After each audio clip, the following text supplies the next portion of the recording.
High school graduation. Arguably the most exciting time in a young person's life. A defining moment when a child becomes an adult. A time when they begin to take responsibility for their future and make many of the personal decisions that will in effect define them.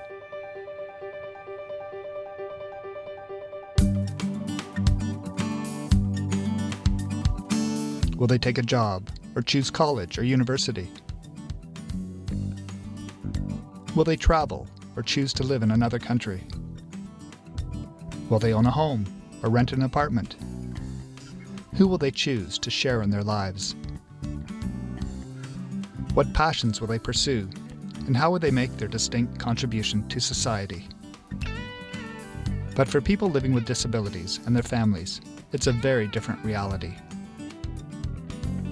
Across the country and around the world, the dreams for many people with disabilities are restricted to services.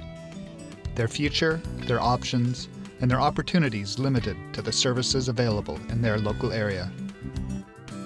So Sue in Halifax believes that her only chance to move out of her family home is if a space comes available in one of a handful of group homes that may take her. Chris in Milwaukee feels he can work if he's accepted into the local sheltered workshop. Ben in Vancouver may get a holiday without his parents, only if he's accepted into the summer camp for people with disabilities. Programs and services have their place, but many individuals with disabilities and their families want more. They want options, and they want to build and create their own unique dreams.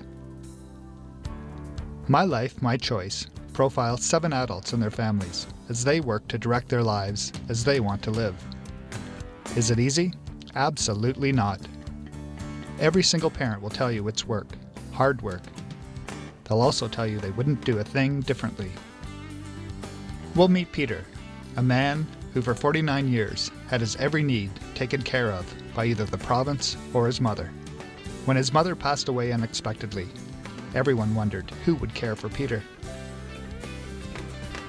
Melissa lived in an institution for years.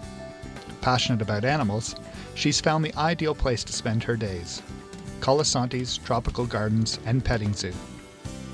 One of the proudest days in Paul Willette's life was the day when a colleague asked how David was doing. Really well, he said. He just moved into his own home and has started a business. Lisa is a pioneer. When she was 3, her mother met Marcia Forrest, Judith Snow, and Rose Galati. Needless to say, Lisa has been breaking down barriers ever since. No one ever thought Amanda would live on her own. That was until her parents realized that she liked to live alone and often needed to be alone. Setting Amanda up in her own apartment changed her life. When Neil's parents were told of his disability, the last place they thought they would find him would be on stage at the Bridge Tavern. Celtic music is but one of his many passions. Living with a visual impairment and with autism makes it hard for Isaac to work and to meet people. Yet when he began making deliveries, his very first customer became a good friend. As past president of People First in Ontario, Richard Ruston is very familiar with person-directed living. The people you're going to meet are very unique in their own ways. I think the biggest thing is they're making their own choices, they're making their own decisions. Some decisions, they ask for help in very different ways of supports, but they choose who they want to hire, who they want to fire, who they want in their life is really important to them. It's not about the service.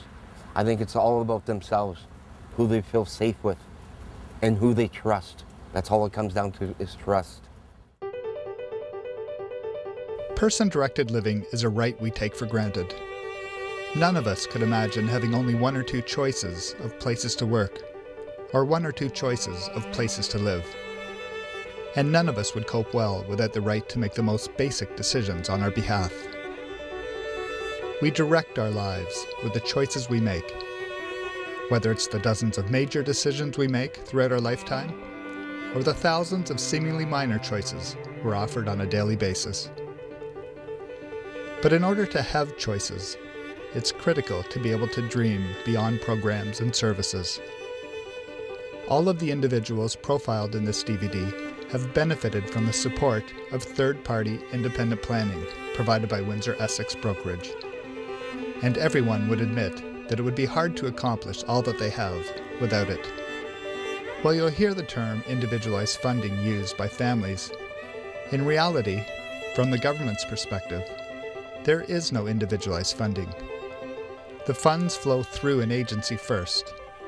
People and families are then able to direct how things will work from there. This is due to the flexibility built into the local system and the willingness by local service providers to support people in this way. My Life, My Choice demonstrates the unlimited potential in all of us when given an opportunity to direct our lives as we choose.